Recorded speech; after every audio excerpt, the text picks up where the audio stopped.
Je vous souhaite le bonjour et la bienvenue à ce nouveau colloque du Comité Laïcité République que nous avons la chance de tenir dans cette belle salle, la salle Colbert de l'Assemblée nationale, la salle où se réunit le groupe majoritaire, quel qu'il soit.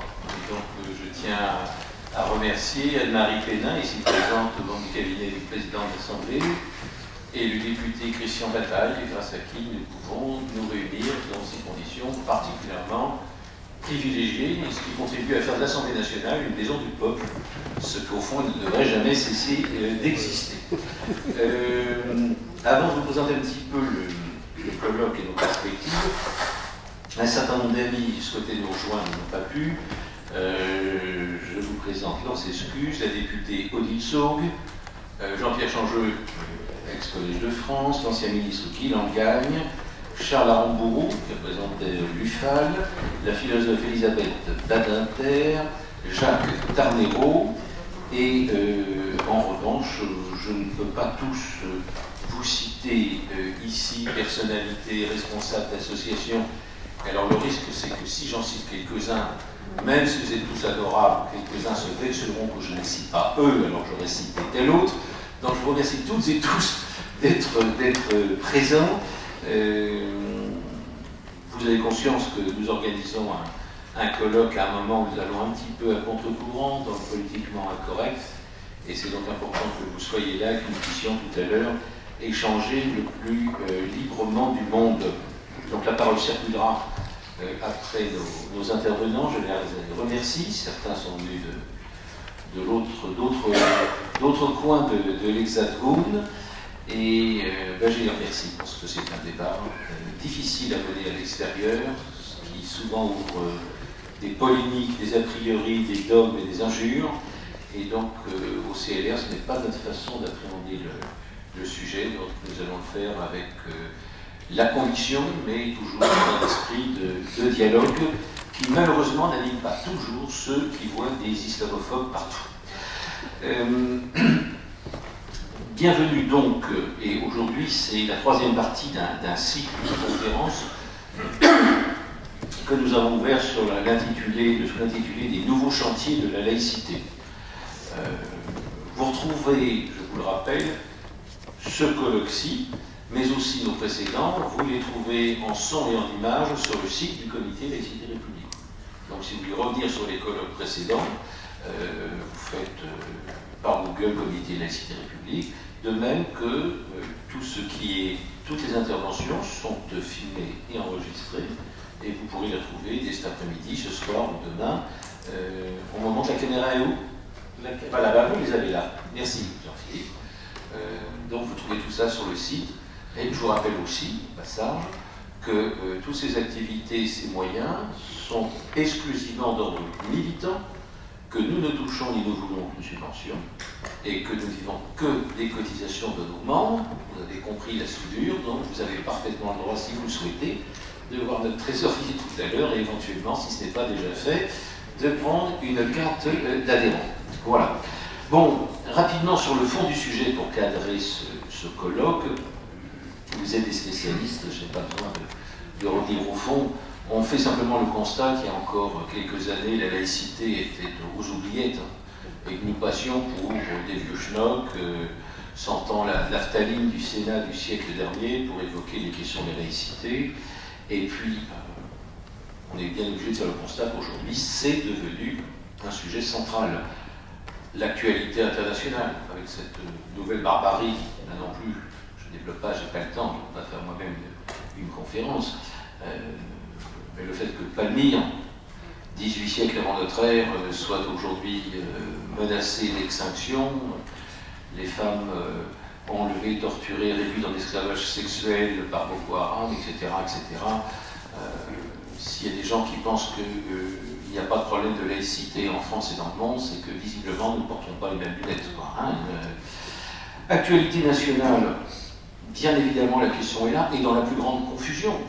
On se demande même si certains n'instrumentalisent pas, afin que chaque fois qu'on aborde la question de la laïcité, tout et son contraire puisse être dit. On a vu il y a quelques semaines des gens réclamer au nom de la laïcité, pratiquement, d'obliger les enfants à manger du porc dans les écoles. détournement total de la laïcité qui vise à donner bien évidemment une image insupportable de notre démarche. Et nous avons de l'autre côté des gens, et non des moindres, des gens avec qui nous avons fait des parcours communs, des camarades, des amis, des philosophes, des gens compétents, des journalistes, M. Plenel, M. Emmanuel Todd et d'autres, qui contribuent à dire que la laïcité serait devenue colonialiste, réactionnaire, raciste, dépassée, islamophobe. Il faut clarifier le débat, sinon il est vrai que la laïcité sert à tout et à n'importe quoi. Il faut lever la confusion, c'est ce à quoi nous nous employons, mais nous ne sommes plus dans un stade de devoir défendre la laïcité.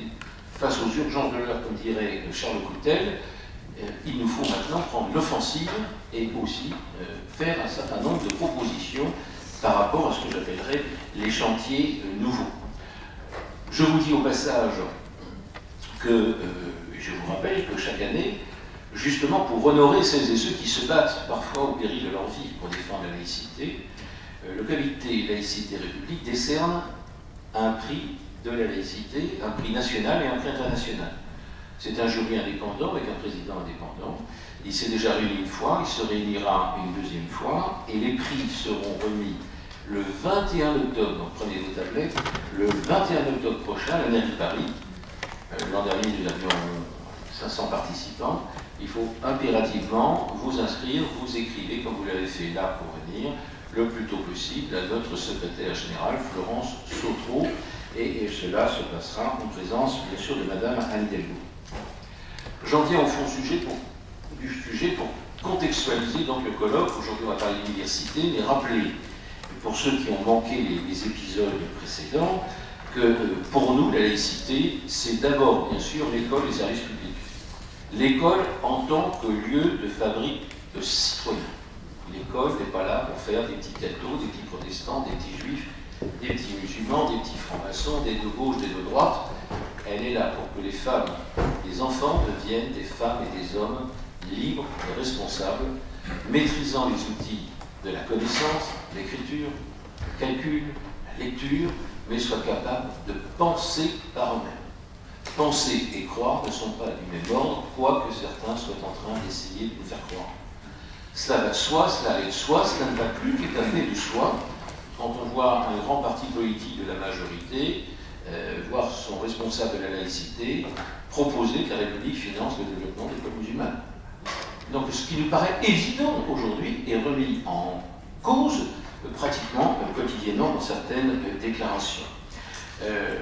Sur l'école, nous avons, avec Alain Sexy, qui il y a quelques jours, le 21 mai dernier, défendu ses positions devant la commission sénatoriale, présidée par Françoise Laborde, qui enquête aujourd'hui sur les valeurs républicaines à l'école.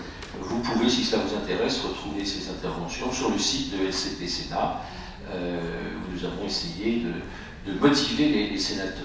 Nous avons rappelé quand même qu'il y a encore en France 600 communes qui sont pourvues d'écoles religieuses et qui n'ont pas d'école publique. Nous avons rappelé que depuis 1945, on va de régression en régression dans l'application et dans le contournement de la loi 1905, les lois Debré, les lois Gerber, les accords non-Cloupet, et plus récemment, les lois Carles sous Sarkozy, le républicain, dit-on, loi Carles, qui met à parité les écoles publiques et les écoles privées en matière de financement public. Donc, nous ne sommes pas en train de faire d'idéologie, là, ce sont des faits concrets, et nous avons plaidé pour que le projet de refondation de l'école publique soit véritablement une priorité, car nous sentons bien toutes les questions, notamment de communautarisme, appellent des réponses sociales, mais appellent aussi, et peut-être d'abord, une réponse à un ressourcement à l'école publique, qui est que ces gosses se sentent tous citoyens français avant de se définir comme black, blanc, beurre, feu, jaune, vert, corse, breton, retrouver une identité qui est fondée sur l'universalisme et non pas sur le sang. On a remarqué que la ministre de l'Éducation nationale avait elle-même expliqué qu'avant les terribles événements de janvier, je la cite, le mot d'ordre n'était pas de vague, et que désormais le mot d'ordre serait « on ne laissera rien passer ». Eh bien, chiche, ne laissons rien passer, et notre colloque s'inscrit un petit peu dans cette perspective. Au-delà de l'école, quels sont les sujets que le CLR a traités et met en avant dans ce que nous voudrions être une offensive laïque?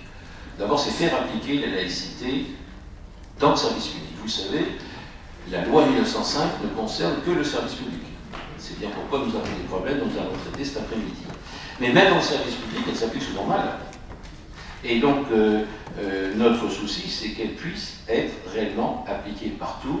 C'est une bataille que nous menons ici, y compris au sein de l'Observatoire de la laïcité, avec Jean Glavany et Françoise Laborde. Nous sommes sur une ligne, il y a des problèmes de laïcité, il faut les traiter, alors que la ligne du président de l'Observatoire est plutôt, il n'y a pas de problème de laïcité, il n'y a que des incidents ici ou là.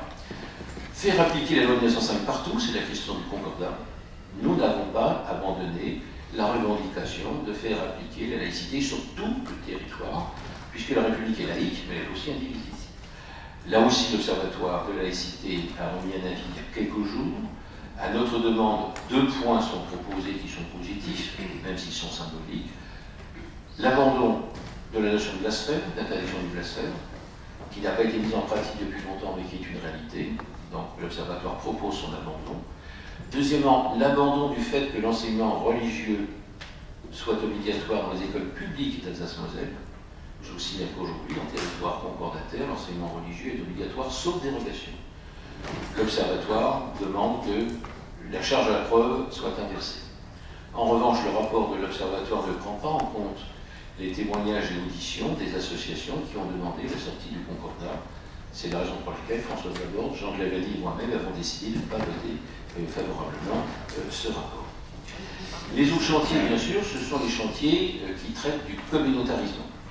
Vous avez tous en tête le rapport Aubin de 2003. Si ce n'est pas le cas, je pense que nos amis de toute façon vont revenir tout à l'heure. C'est sans aucun doute la césure qui a fait montrer la gravité de la déchirure culturelle qui accompagne la déchirure sociale dans les pays.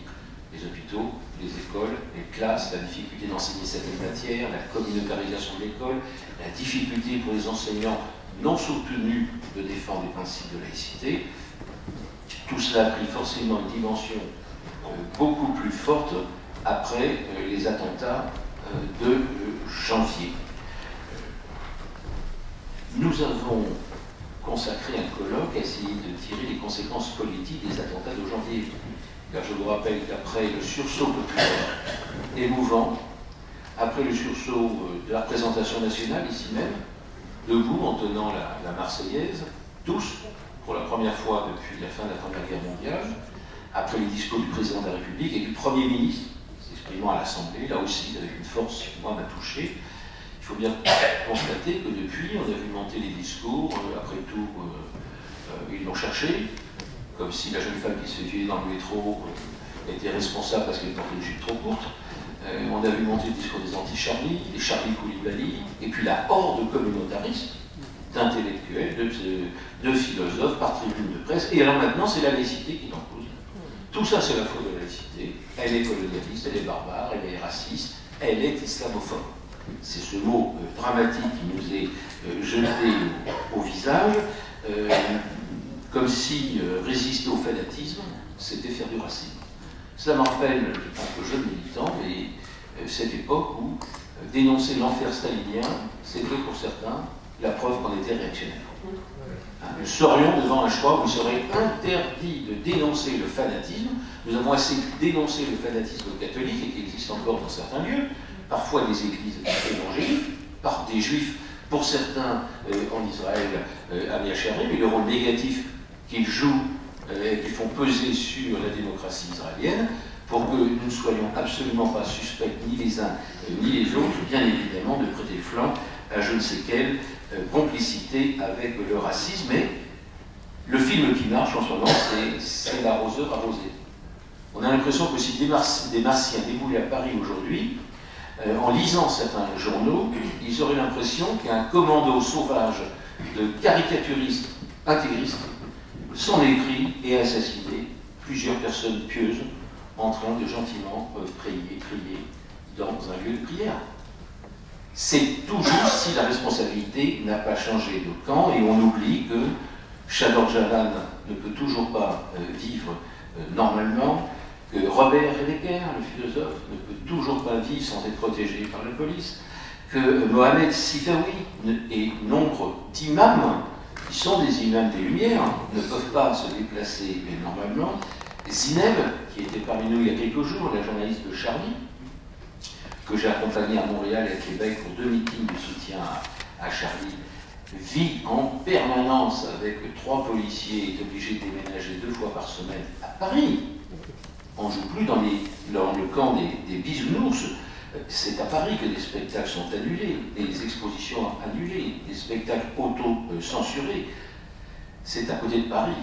En Seine-Saint-Denis, il y a quelques jours, le 27 mai dernier, le débat qui a été organisé par l'Observatoire de laïcité de Seine-Saint-Denis a été empêché par un groupe d'individus menaçants. Et notre ami Guilain Chevrier, qui va nous rejoindre tout à l'heure, a été pris à partie et taxé de tous les noms parce qu'il est un militant de la laïcité. Je veux là lui rendre hommage. Il a pu, à un moment donné, fréquenter une association comme Riposte Laïque. Il a été un des premiers, en 2010, à les dénoncer comme association d'extrême droite. Et tout ce qui a été dit à ce sujet est absolument inacceptable. Un autre de nos amis ici présents est victime, puisque je crois qu'il en est à sa 6e série de menaces de mort qu'il retrouve dans sa boîte à lettres, ainsi que 6 enseignants de l'IUT de Seine-Saint-Denis qui dirige, c'est Samuel Mayol, et je crois que vous pouvez l'applaudir parce que vous encouragez.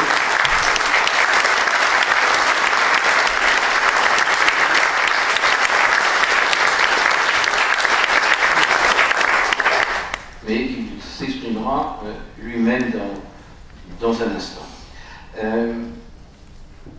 Nous sommes donc, je pèse mes mots, dans une sorte de guerre civile idéologique. On n'est plus dans le moment où on s'écoute, on voit bien sur les plateaux de télé, dans les tribunes, qu'il y a une violence qu'on n'a pas vue depuis très longtemps. Je salue l'ancien ministre André Henry, donc il connaît ce monde déjà où l'on s'affrontait, y compris à gauche, entre les composantes staliniennes et réformistes. Nous sommes rentrés dans un climat de guerre civile que je trouve particulièrement intolérable, et c'est bien pourquoi, au CLR, nous essayons d'ouvrir avec notre force de conviction, mais d'ouvrir ces espaces de débat et d'abord refuser le déni, car ce qui nous est opposé, c'est tout ça n'existe pas, tout ça ce ne sont que des incidents. Alors, quels sont nos chantiers? Je les énumère, je ne les ouvre pas, et je m'arrêterai là de mes propositions. Donc nos grands chantiers, je l'ai dit, c'est bien sûr l'école, c'est bien sûr le communautarisme, c'est bien sûr l'application de la loi de 1905 dans tout le service public et sur tout le territoire national, c'est le concordat, ce sont aussi les contournements de la loi de 1905. Je venais de parler de toi, cher Guilain, sois le bienvenu en disant bien évidemment tout le mal, et en rappelant le sort qui t'a été fait en Seine-Saint-Denis il y a quelques jours. Rappelez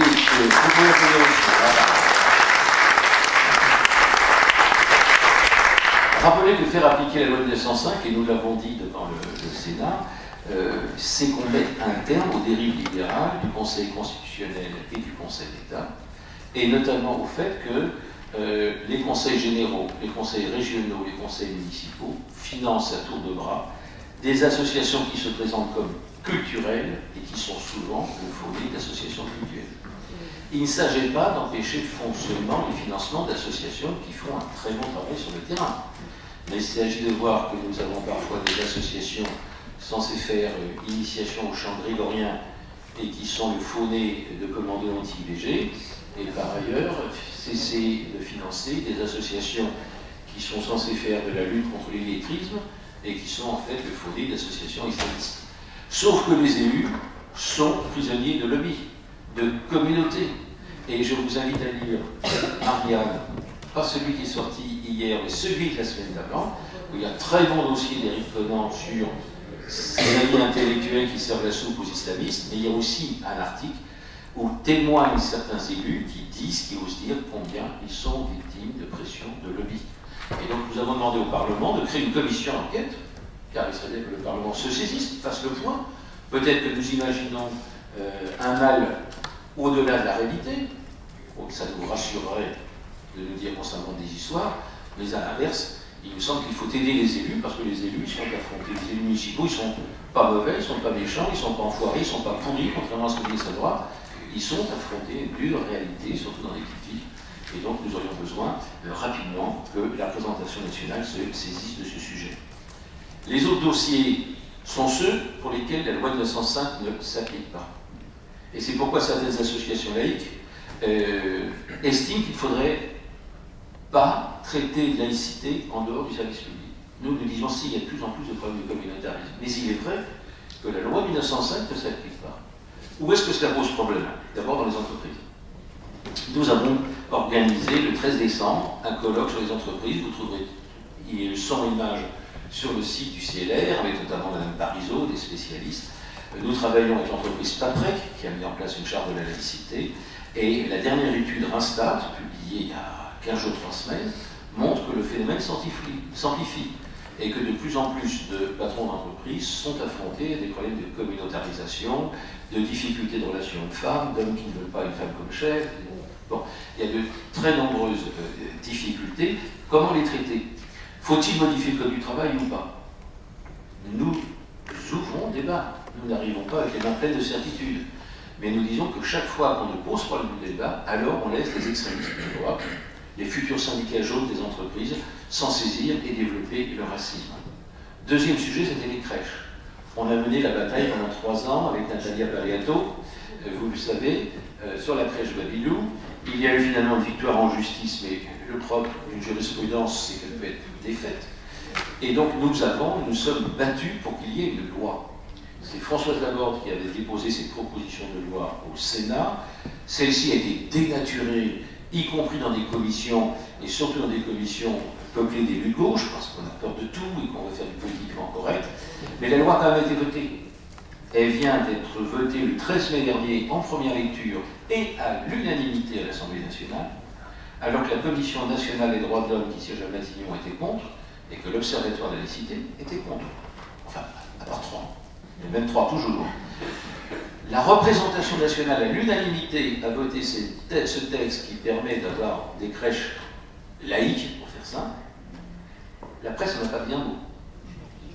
Vous notez quand même le décalage, alors qu'il est rare ces temps-ci que nous ayons un tel vote à l'unanimité. Enfin, l'autre secteur qui monte, et c'est pour ça que nous sommes réunis aujourd'hui, c'est bien les problèmes qui apparaissent dans l'enseignement supérieur. Comme le dit mon ami Charles Coutel, qui me briefe bien sur ces sujets, la situation n'est pas alarmante, parce qu'il n'y a pas de problème dans toutes les universités, mais elle est inquiétante. Elle est inquiétante parce que, à chaque fois, les islamistes, des groupes organisés, instrumentalisent des gens qui peuvent être de bonne foi, et à chaque fois mettent la République au défi, et à chaque fois, step by step, la tentation de remettre en cause la République, comme l'avait proposé la Fondation de gauche, le think tank Terra Nova, qui, je vous rappelle, avait été jusqu'à proposer une citoyenneté à géométrie variable, c'est-à-dire l'idée que le droit à la différence doit déboucher sur la différence des droits, ce qu'avait dit Régis Lebret, et Terra Nova avait clairement proposé que l'on puisse adapter ou renégocier les principes fondamentaux de la République en fonction des origines et des appartenances de chacun. Autant dire le retour à l'ancien régime et la mort de la citoyenneté qui, justement, est fondée sur le pilier central que toutes les femmes et tous les hommes naissent et demeurent libres et égaux en droit, quelle que soit leur couleur, la confession de leurs parents, leurs appartenances, leur sexualité. On est vraiment dans un retour de réaction, mais curieusement, ce n'est plus tenu seulement par des gens d'extrême droite, c'est aussi tenu aujourd'hui par des intellectuels issus de la gauche. C'est cela notre sujet. Alors, sur l'enseignement supérieur, faut-il une loi? Alain Sexy, qui dans un instant va prendre le relais, lorsqu'il présidait la mission laïcité du HCI, je salue celles et ceux qui nous ont fait l'honneur d'être là aujourd'hui et qui ont travaillé dans cette mission. Cette mission a fait un boulot remarquable. Certaines de ces propositions n'étaient pas jugées politiquement correctes, on les a mis sous le boisseau. Je ne dis pas qu'il faut les reprendre en l'état tel quel, mais en tout cas, elles méritent qu'on y réfléchisse. Elles méritent que les auditions, le travail, les propositions qui ont été faites soient utilisées, qu'une mission parlementaire les auditionne, travaille et qu'on essaie d'ouvrir des perspectives. Faut-il une loi pour les universités? Je n'en suis pas sûr. Elisabeth Badinter pensait l'an dernier que c'était nécessaire. Aujourd'hui, quand nous en parlons, elle me dit « Je réfléchis, est-ce qu'il n'y a pas une autre méthode ?» Nous, au CELERD, nous ne sommes pas des fanatiques de la loi. Nous pensons qu'à chaque fois qu'on peut éviter d'avoir une loi, bah, c'est mieux. Mais s'il s'agit de faire des textes, comme des chartes, moi je me félicite de la charte de la laïcité qui est dans les écoles, à la condition qu'elle ne devienne pas la même chose que la charte anti-ivresse publique qu'on lit dans tous les bistrots et que personne ne lit. Il faut qu'il y ait quelque chose de contraignant dans un texte et dans une directive. Alors faut-il des lois, faut-il des textes, n'en faut-il pas? Ça va être véritablement l'enjeu du débat d'aujourd'hui. La laïcité, et je termine par là, ce n'est donc plus... Pardon? Oui, c'est bien.